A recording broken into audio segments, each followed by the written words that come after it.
Hi everybody, welcome to today's webinar, Collaborative Collections, Navigating Shared CMS Models and Discovery Portals. A quick note about me if you're new to our webinars. I'm Rachel Christine Woody. I'm the founder and director of Relicura. We specialize in collections development and digital collections programs, and particularly pertaining to the topic today, collections management systems and shared collections discovery. And for myself, I've had 20 years in the archives, museum, and cultural heritage field, working with a variety of shapes and sizes of institutions. A little bit of housekeeping before we jump into it. As usual, if you're a regular here, a link to the recording and links to all the resources mentioned will be included in an email that will go out to everybody who registered 24 hours after this premiere. This session is pre-recorded so I can deliver the maximum amount of information to you and also follow up with any questions and answers in the chat if you're attending live. And speaking of which, we are using the YouTube platform. So if you have a Google account, you can participate in the chat, share your own advice or insights, or share questions. And the webinar video, because we're using YouTube, you get all the usual YouTube video tools in terms of expanding, having closed captioning pop up, that sort of thing. And just please remember to respect that this is my content and intellectual property and is subject to copyright. For our content today, we're going to take a look at partnership models. There's a couple different flavors of what a shared collections management system can look like and what entering into a consortium-led discovery portal looks like. Speaking of which, there is one partnership model in particular that is very prevalent across our field. So we're going to take a deeper dive into what that partnership model looks like and the sort of hallmarks or blueprint for success if you are considering doing a partnership in that regard. We'll also take a deeper dive into the discovery portal and the blueprint for success, especially when entering into a consortium-led discovery portal model. We'll then get into a couple questions that were submitted ahead of time, of which thank you in advance for sending those in advance. It makes my job easier to make sure we're covering everything that would be helpful for you. And then there's going to be quite a few resources for you, depending on where you are at in your journey. We'll have links to all of those at the end of this slide. Okay, partnership models. There are three main ones in our field across archives and museums. The first one of which is the sharing of a single database. We'll refer to it sometimes as a unified hub. And this is one of the ones that is the most prevalent. So it's a number one bullet point in terms of shared partnership models. There is sharing permissions to access. So in this case, the peer-to-peer bridge is often a term used to describe that type of shared partnership model. That particular one is that each person has their own system, but there's some shared requirements there. And then a separate database, but shared discovery portal, which is sort of the second portion that we'll get into today. Those tend to be, at least currently, consortium-led, whether that is an aggregation of institutions with elected officials or perhaps a separate entity or body, but providing a platform of which to gather and present a variety and multitude of collections and repositories. Getting into the first one, the unified hub, this one is the most integrated partnership model because there's that sharing of one singular collections management system. And of course, by nature, it's usually two or more institutions within that one shared CMS. Partnerships, I have seen, I think upwards of, I think 5 was the most. Those were sort of smaller repositories and collections. So with that many partners, the smaller collections help to make it a bit more at least intellectually manageable. 2 to 3 partners within one collections management system tends to be a bit more common. For the presentation of the shared CMS, it of course depends on which collections management system tool has been chosen and implemented for this shared partnership. And so there's essentially two flavors. There's this simpler collections management system. Perhaps it's not quite as robust or customizable. That usually means it's more affordable. And in these instances, the shared environment means that the data is commingled. So if there are two or more institutions within the CMS, it means both or more of those collections are going to be in together and accessible together. There's no nuanced restrictions. So again, in a simpler CMS implementation, there's not the ability to discern or separate out the different data sets necessarily. There may still be security permissions to sort of lock the data down, but there's no ability to sort of separate the visibility of the collections. And then there's no support for different catalog forms. So again, in a very simple, perhaps off-the-shelf sort of collections management system setup, you get the one catalog form for your objects or archives. You get the one the activity for accessioning or exhibits type form. There's not the ability to create a variety of forms that could be catered to the different types of institutions or collections that are present. There is, however, an advanced form of this sort of unified shared system model. And this is possible if the collections management system is more robust. It allows a variety of configurations for things like forms. It allows customization, and usually means that it comes then at a bigger price point because there is that greater degree of control and flexibility for the data. In this instance, there's the ability to partition access to the collections data within the CMS. So you can partition access at the repository level, and then of course there can be more additional security controls at a user or group level. It will allow and facilitate the concept of different catalog forms. So even though you may all be museums in this example, and you may all have artifact collections, and you may all use mostly the minimum best practice fields, there is always a bit of variety and difference in terms of which fields are used or perhaps additional data is provided. And then there is a similar but different process for support. So, the process itself, it can support different processes among the different museums in terms of if there is an exhibition flow in our example. The more advanced system can support different versions of that exhibition process for each of the institutions. So the partnership edge, why go unified? Why go into a shared CMS system versus one of the other options? This particular option, and perhaps why it is so prevalent, is because it has massive IT cost savings as a benefit of going into this shared system. So instead of one museum or archive paying for a collections management system, both annual and the one-time costs, it is split, of course, then among however many participating institutions there are. There's an increase in technical capacity. So you have twofold. You have the technical knowledge and increased capacity among the shared teams. It's not just your repository anymore. You're working with partners of which you can do knowledge sharing and support. Also, if you are going into a collections management system that comes with some sort of service level agreement or vendor provided support for proprietary models, that technical capacity and support that you're paying for is of course also split, but you receive more support than you would in the shared model than perhaps if you were to go on your own and only be able to afford a cheaper or off-the-shelf model.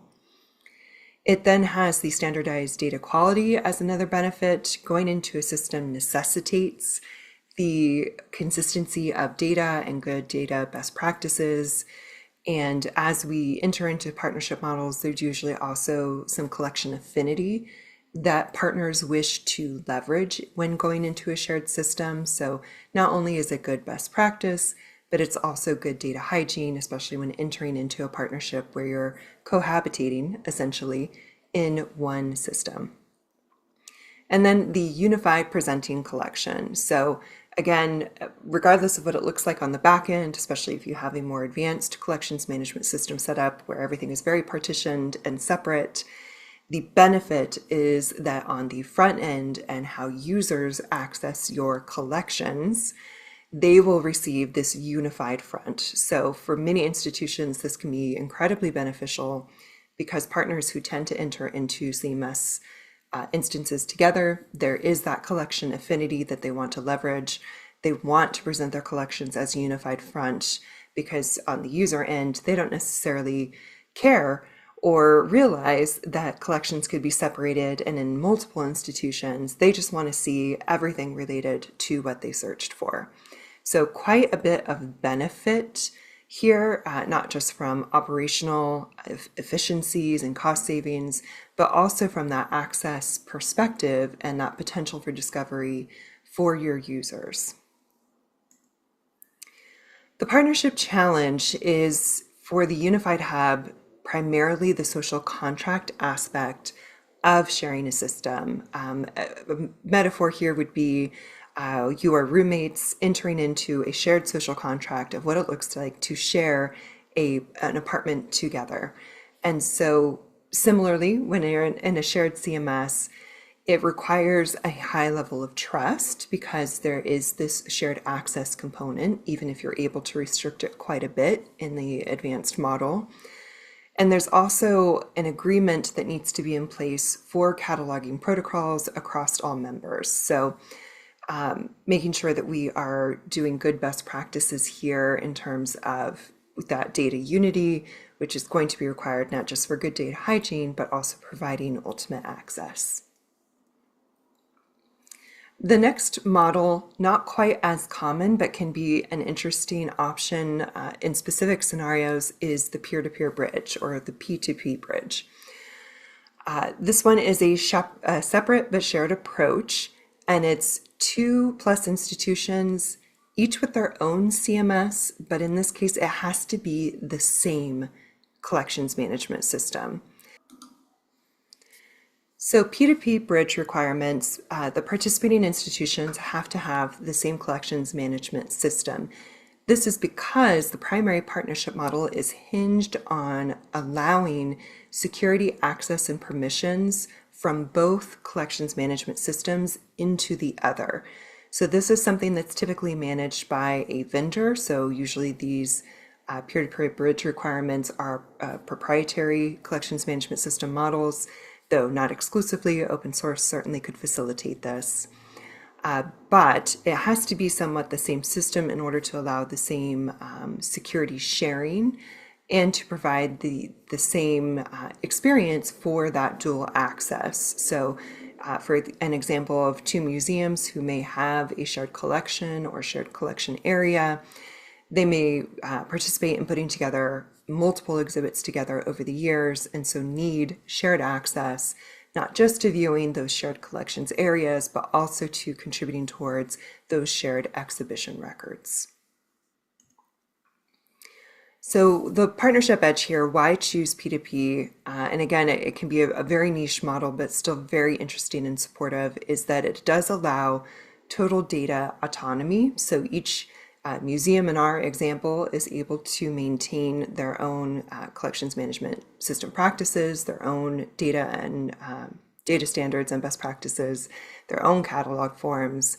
Though, of course, if you are sharing collections and following best practices, there should be quite a bit of overlap in those. It reduces the social contract friction, so that roommate scenario, you each have your own apartment in this case, and so while you want to make sure you're a good neighbor, you don't necessarily need to have that same high level and strict adherence to the sort of shared space rules. And for this model, it is very scalable in terms of collaboration. So depending on what you want your partnership to look like and what you want the shared system access to look like, you can throttle it quite a bit to having just shared access of very few select sort of records or areas to your entire collection. So the actual scaling of it is very easy and doesn't require as much sort of infrastructure need as a shared system.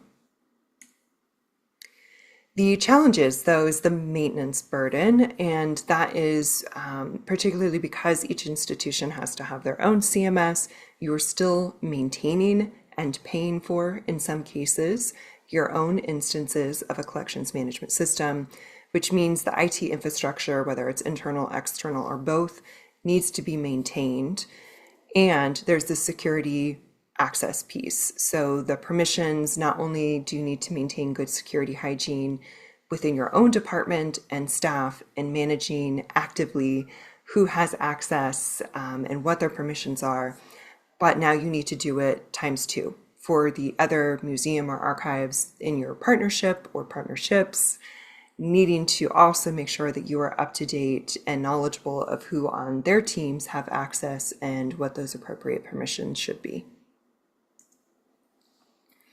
The third partnership model, and is also pretty prevalent, is the Discovery Portal. And the Discovery Portal, when thinking about the three different models, it's one that can be standalone. So this could be the one and only sort of partnership you enter into, or it can be on top of the Unified Hub or peer-to-peer bridge models. So it can be a yes and situation, but also you don't need to use a Unified Hub or a P2P in order to use a Discovery Portal.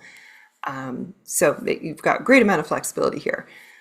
What we mean is, for the Discovery Portal specifically, is that the museums or archives participating can have a separate, completely independent collections management system from all of the other partners, or in some consortium-led models, you don't even have to have a CMS. One of the examples we'll talk about briefly a little later in the presentation is the option. If you have a CMS, great, they'll harvest. If you don't, also fine, they accept CSV files for import. There is going to be that contribution mechanism. So as I just mentioned, that CSV file or the Open Archives Initiative, the protocol for metadata harvesting, or of course, more people are familiar with the acronym of the OAI PMH. And then for multiple institutions, it tend to be grouped under a common theme. So for every consortium-led Discovery Portal that is out there, the collections and the repositories that participate have some sort of overarching connection to each other. So whether that is grouping collections under a subject matter or a particular artist, or regionality tends to be very popular, especially here in the United States, there's going to be some sort of connecting theme and therefore some sort of contributor criteria to make sure that the repositories that are participating are on brand, essentially. So the Discovery Portal requirements, every repository must meet the contributor criteria. So depending on the consortium, they will usually have some sort of user profile that outlines what sort of repositories or collection types or subject matter, et cetera, they are looking for. And so if you want to contribute to that consortium Discovery Portal, you need to make sure you meet that criteria. There is, of course, the contribution of data. So depending on how the Discovery Portal is set up, depending on how your own collections management system is set up, if you have one, there will be some sort of mechanism for that contribution, and that contribution is required, of course, is the nature of the beast.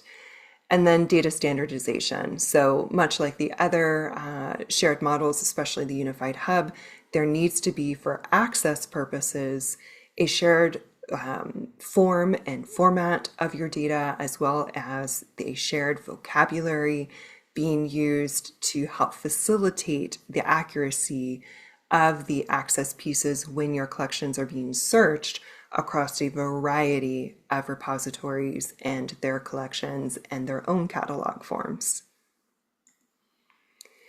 So the partnership edge, why choose the Discovery Portal? Of these three partnership models, you are contributing data, but it is data that is typically already in your system, and if you're following best practices, doesn't need much, if any, cleanup.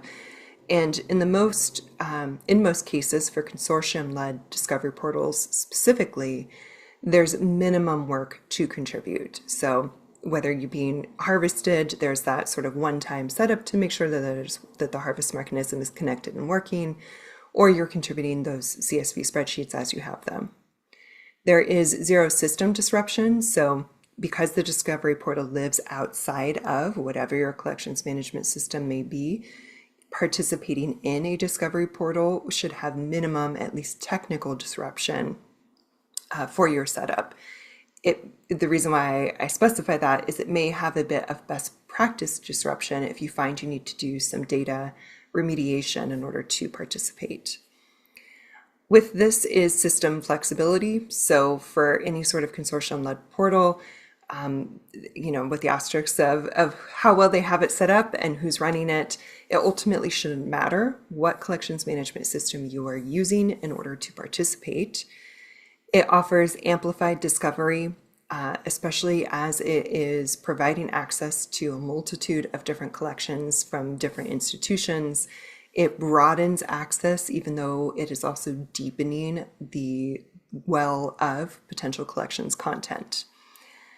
And this one is low cost and risk. And in fact, in some consortium-led models, it's zero cost to participate. So getting that immediate broadening of access and potential for discovery can be huge and often at a very affordable rate.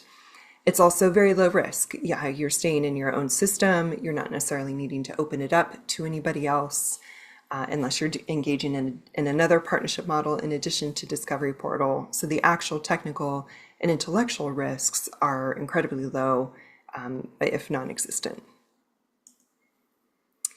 The challenges, though, or the trade-off for the Discovery Portal is depending on how it's set up, there can be a data lag.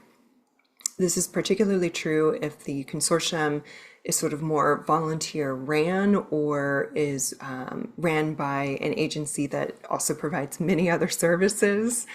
And so the actual updating, whether it can happen automatically or it has to happen manually, will have impact on whether a change in your system or a creation of a new record or digital asset in your system, when that shows up in the Discovery Portal interface. There is, of course, always the challenge around dirty data or lack of data cohesion.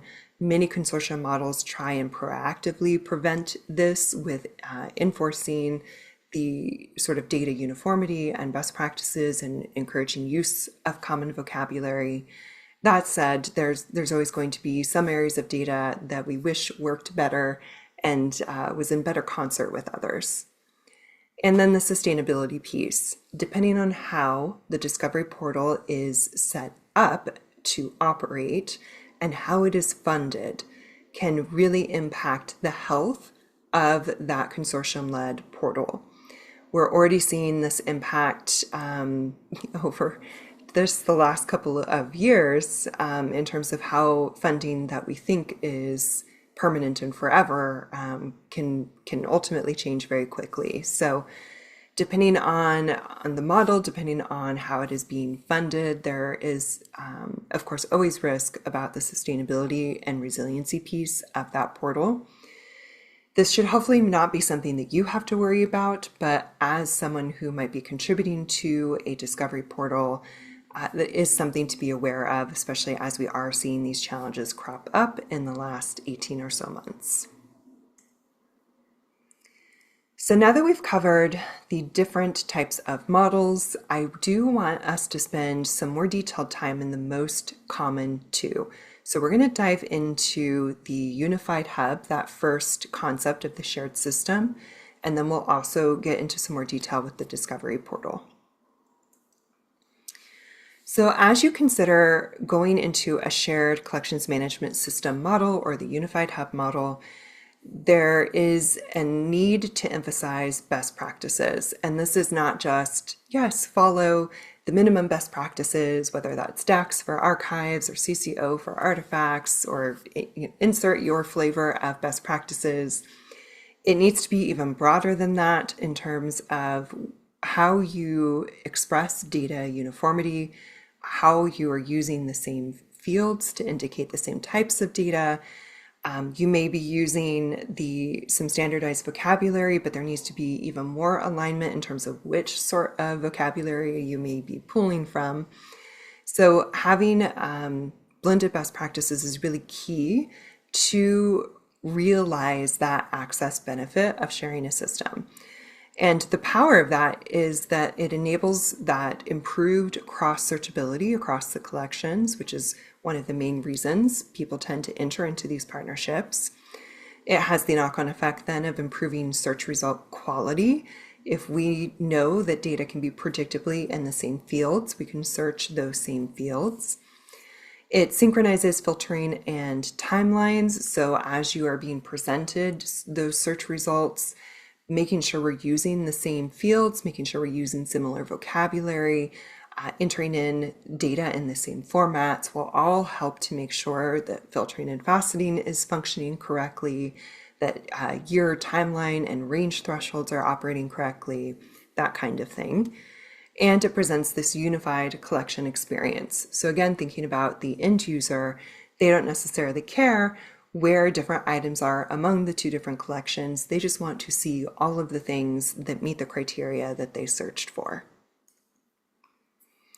So how to build that cohesion as you're in the shared system, even if you're in an advanced version where you can have separate forms, so a separate object form or archive collection form, it is very important to make sure that there is still parity among the different forms. So again, thinking about using the same fields and using the same format of data where at all possible. There will of course be exceptions, but there needs to be quite a bit of data alignment. So, which brings me to my next point, identifying areas of data unity. What are those core areas of your collections and from your repositories that really need to speak to one another with a high degree of accuracy?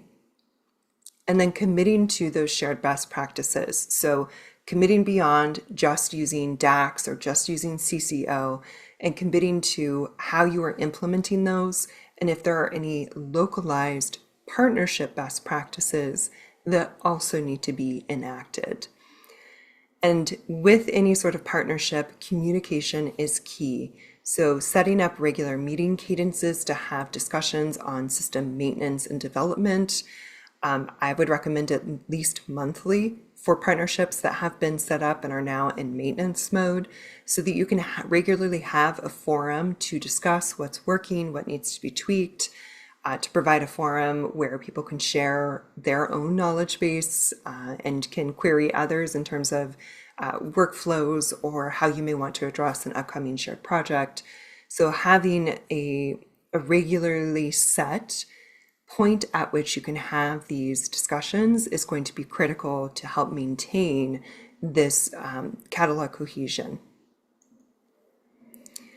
With this is the bridging of vocabulary, and this can get particularly interesting if the partnership you are entering into is one where you share a common theme or subject matter, but your collection types are different. So for example, an artifact collection with an art collection.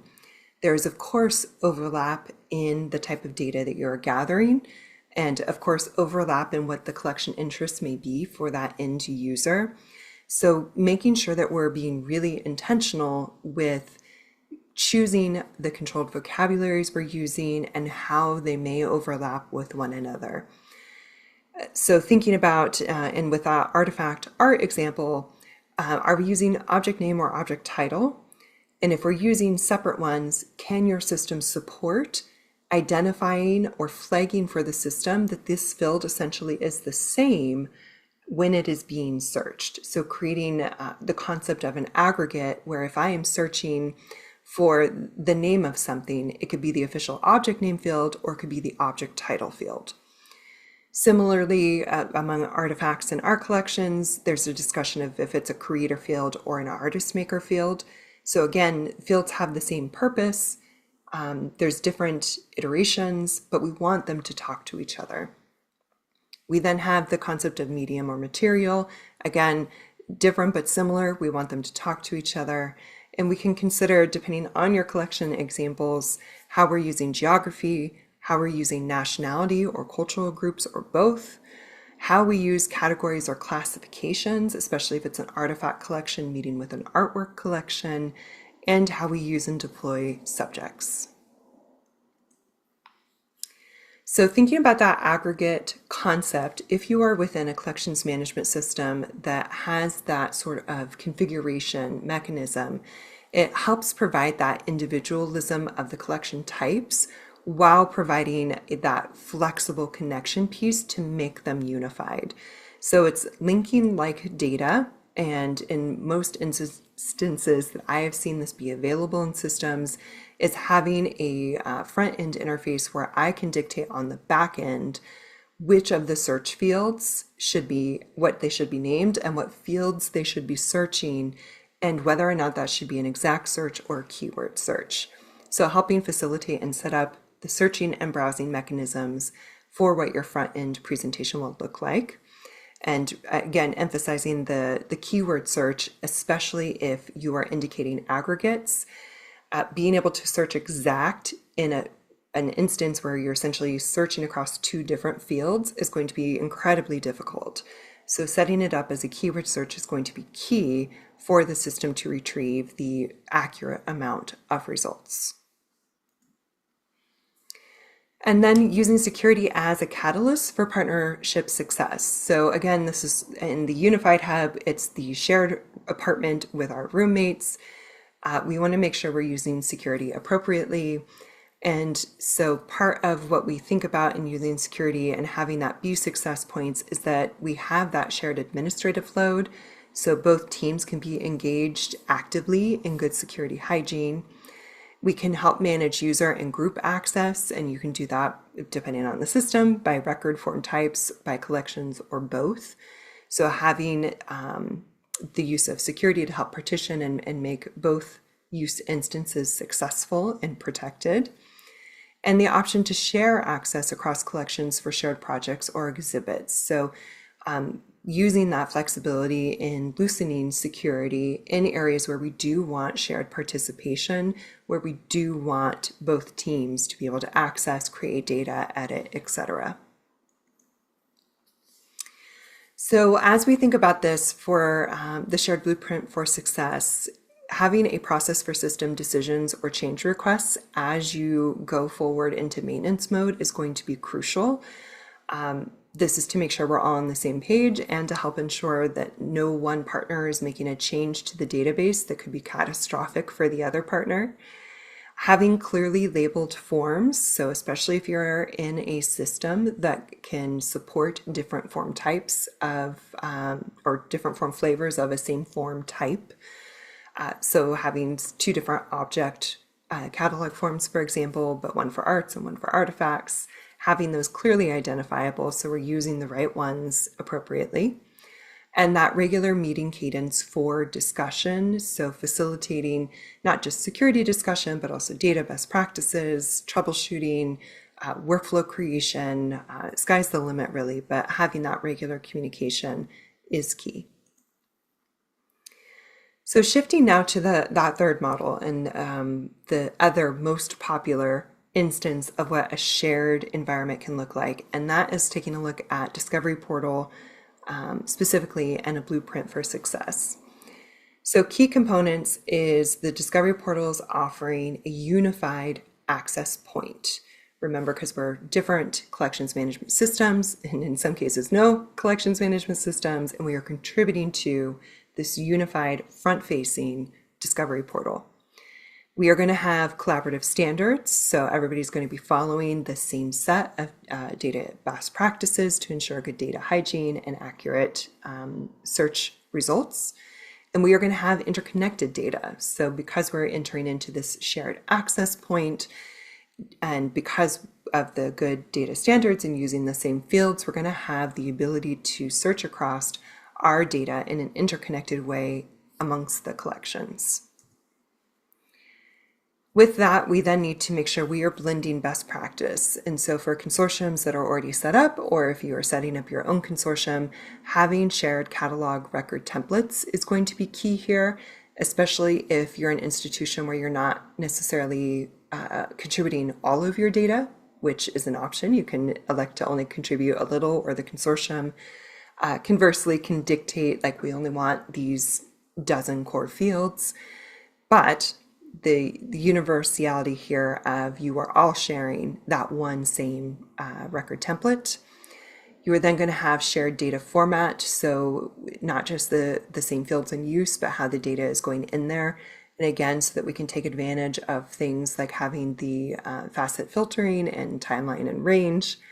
And we're going to have that shared vocabulary, which is also very key for access for our users, making sure that we are building in that interconnectedness with how people want to access our collections. So making those connections, as we touched on in the unified hub model, we have a similar consideration here in the discovery portal, where we want to think about how we are using fields like object name, how we are including artists or creators, if we are thinking about cultural communities, subjects, geography, materials and medium. So having those same considerations and discussions at the consortium level, and then making sure that all of the institutions are adapting their data to fit accordingly so that they can all be cross-searchable and play nicely. And how those connections manifest. And in the unified hub model, there's your own little discovery portal point. Similar for the consortium model, this is all about that discovery piece. And so serving up the interconnectedness, especially on a discovery portal, can take it one step further with shared galleries, providing sort of predetermined or pre-constructed browses that could be based on topic or creator or geography even, creating predetermined online exhibits or online displays of certain criteria. This is especially popular on consortium discovery portals because they are going to have that unifying theme. And for some consortium-led portals, I've even seen curriculum support where the consortium has had the time and capacity apparently to create curriculum sets based on the continuity of the collections in that portal, and really leveraging the ability to access across this broad depth of collections to unify and provide sort of that K through 12 support, or even undergraduate, graduate support. So discovery portals in action, there are of course dozens and dozens out there at the moment.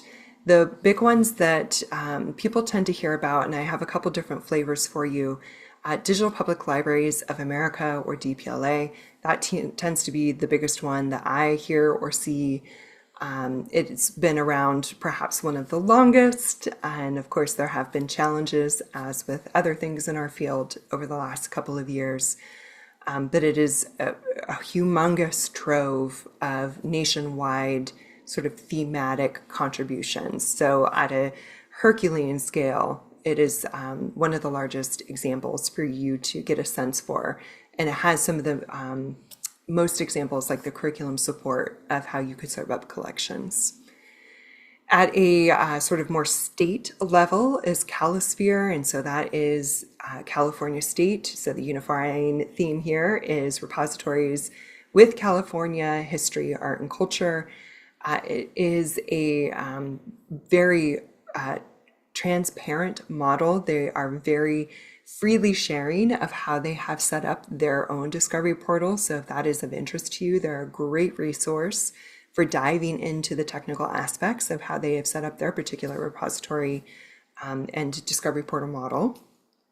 And then for another version of regionality and that services large institutions, but also quite a bit of smaller institutions, is the Northwest Digital Heritage Portal, or NWDH.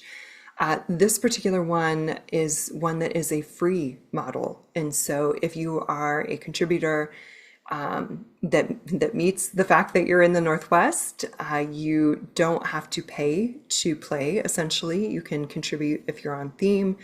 And they also offer further flexibility of realizing that much of their constituent repositories may not have a collections management system, that they can still contribute data via this CSV import model. So really broadening the ability for smaller repositories to participate in this shared consortium model. So we did get a couple questions that came in, which thank you again for sharing those in advance. First question, how do partners determine who pays for what? Which is an excellent question. I have seen a few different models, if you're looking at the unified hub model specifically, where you're going into one system, that system usually helps to dictate how cost is determined. So, for example, if you're going into a collections management system where a good chunk of the cost is predicated on seats or essentially user licenses, then the cost for the partners will usually be similarly divided by the amount of staff. So if you have two partners, one partner has two staff, the other partner has eight staff, then the partner with two staff will pay for 20% essentially, and the partner with eight staff will pay for 80%. That's not always how it has to break down, though. I mean, there's a variety of things to consider. Sometimes I've seen it broken down sort of regardless of what the CMS licenses might be or how the CMS dictates cost. I've seen it broken down by size. So whether that is physical size of the institution or physical size of the collections, or perhaps even the size, like the digital size of the collections, especially if it is very asset heavy, or if the collections management system product charges primarily or additionally on the amount of storage size. Sometimes that can help inform or dictate partner costs and split. And the third one to consider that also tends to have influence is the financial aspect of who has the cash. So when we enter into shared models, there can sometimes be partnerships of where the repositories are equal, but there can also be models where it's sort of a David and Goliath, so to speak, in terms of there could be a very small repository with smaller resources and a larger repository with amazing resources. And so sometimes it may not be down to staff count or even worrying about trying to calculate the size or the use. It is really who can pay what. So there's a great amount of flexibility that can be entertained when how you're determining these partnership cost splits. So quite a few things that you can play around with and sort of negotiate with your fellow partner. As a side note, clients and examples that I've been involved with, these conversations, while they are important and there can be stress around the importance, I have yet to find a negative experience with this. Most repositories who opt in to the concept of a shared collections management system, because they are already open to this shared governance model and this shared environment model, once you get to the discussion of cost, because both teams, or as many teams as you have, are already oriented towards the sharedness of it, these conversations tend to go very well. So while money can sometimes be something we stress over as human beings, in these instances, it's some of the most positive conversations I've seen. Second question, what should be included in MOU type agreements? So MOU, Memorandum of Understanding, tends to be the sort of most used form of agreement among partners. There are partnerships out there, and we as information professionals are so sharing and transparent. So I encourage you, if you have a partnership model you've been eyeing or admire, reaching out to ask to see if you can see their MOU. For example, the state of Utah, the Utah Arts and Museums and the Utah Historical Society has recently completed the launch of their partnership, and as a state institution, they may be willing to be transparent with you on that. I can, however, share criteria and information to include in this type of agreement. So typically you will have a description of the partnership, so who's involved, to what extent are you involving things like, is it all of your collections? Because sometimes partnerships can be really specific and it's just specific collections out of the whole. Identifying the responsibilities. So in a shared CMS model, for example, if you have purchased a proprietary product, the vendor will typically dictate having one point of contact for contract-like updates and maintenance. So identifying those sort of key responsibilities of who does what, making sure that those are outlined and there are no surprises and everybody is understanding what their responsibilities are as they enter into this partnership. There can also be similar like responsibilities of Archives A will pay 20% for the first 5 years and then 30% for the next 5 years, while partner B of Archives will pay 80% and then sort of decrease as you come closer to the middle. Things like that, and also including a codify of practices. So codifying how you do your data, which is the most obvious to us as collection stewards, but also codifying how you make decisions, how you may make changes to the system. Codifying some of the more administrative or technical infrastructure pieces can be very helpful. And then nobody wants to think about the end, but sometimes it is necessary, even if we don't want it. Outlining the dissolution process ahead of time can save a tremendous amount of heartache and headaches later on. So what does it look like to exit? If you are locked into a contract with a vendor for 5 years, for example, how will you deal with that if one of the partners catastrophically needs to somehow leave and exit the partnership? Or perhaps after 10 years of blissful partnership, it's time to move on. Maybe practices change, maybe our systems change. So having this outlined ahead of time can be incredibly important. It is the one thing I will say out of all of these that is often missing. So just a little like highlight and asterisks, it's important to think about now and outline so that there's no hardship or need for legal fees later. Oh, speaking of which, this is legal-esque in its nature. You should definitely have a lawyer look over your agreements. I am not a lawyer. So while these things are best practice and are usually involved, always have somebody from the law profession overlook whatever it is that you are signing. All right, resources.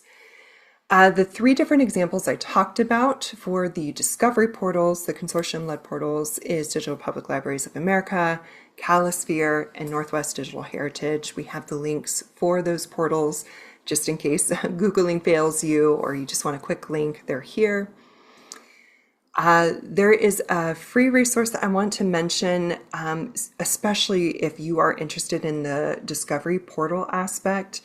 I partnered with Oregon Cultural Trust to help put together this essentially best practices manual.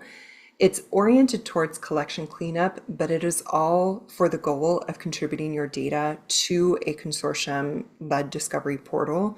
So it's got a tremendous amount of good information in terms of good data hygiene, but also strategies and approaches for data cleanup, so that you can get to a point, if you're an institution that needs data cleanup, so that you can get to a point where you can successfully contribute your data to a discovery portal.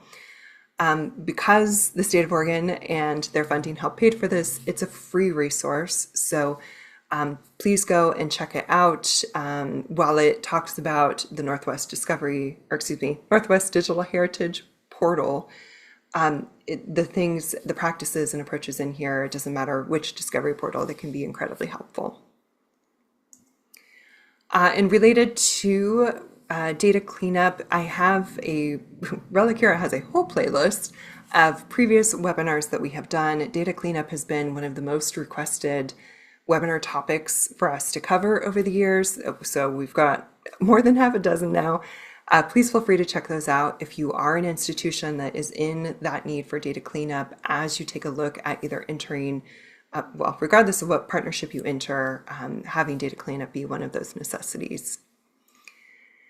If you are at the point where you're thinking about collections management systems, whether getting a new one for the first time or migrating to a larger one, but with a partner, we have also about half a dozen different collections management system oriented webinars helping you think through all the way from like specification creation and selection, what does that look like, to considering open source products, to taking a look at what's essential, what does it cost. If if you have any sort of questions related to that with the collections management systems, then that playlist will be very interesting to you. So with that, thank you so much. And if you have webinar content you'd like to see, please feel free to reach out. We do always take requests. And in the meantime, take care and thank you for attending.